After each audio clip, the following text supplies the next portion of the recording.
অবস্থান করলাম আমার একটু বিরক্ত লাগেনি, বা আমার কোনো যে চলে যাব যে আরও ওখানে কাজ আছে এরকম কিছুই মনে হয়নি। প্রথমত হচ্ছে তোমাদের জন্যই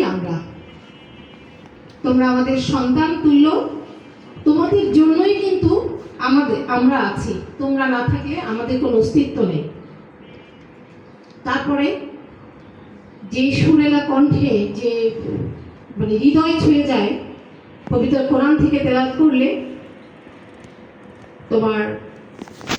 তোমাকে মনের অন্তঃস্থল থেকে তোমাকে দোয়া করছি, এবং তোমার বাবা মার প্রতি আমার শ্রদ্ধা এবং তাদেরকে আমার সালাম পৌঁছে দিও। যে বক্তা যারা শিক্ষার্থীরা বক্তব্য দিয়েছে, কে বলেছে তোমাদের মাইক হাতে করলে হাত কাঁপে? আমি একটু মানে দেখলাম না যে কারো হাত কাঁপলো, ঠোঁট কাঁপলো, কথা বলতে অস্বস্তি লাগলো, একদমই লাগেনি।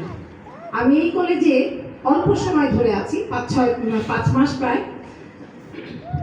আমি দেখেছি এখানে মেধাবী সন্তানেরা আমাদের আছে, সৃজনশীল অনেক কিছুর সঙ্গে তারা যুক্ত, এবং এত ইনোভেটিভ কাজ তারা উদ্ভাবন করতে পারে।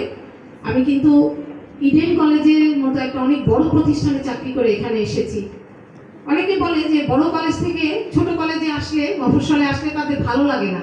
আমার প্রথম দিনই যখন আমি গাড়ি থেকে নেমে প্রিন্সিপাল ম্যাডামের রুমে গিয়েছি জয়েন করার জন্য, আমি সেখানে পেয়েছি তোমাদের বিভাগের প্রধানকে, আমি পেয়েছি মহসিনকে, আমি পেয়েছিলাম আহসান স্যারকে।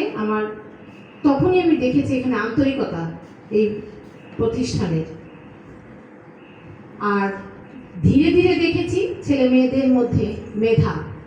সেজন্য আসলে তোমাদেরকে আমি কলেজটাকে ভালোবেসে ফেলেছি। আমি উপাধ্যক্ষ হিসাবে আছি।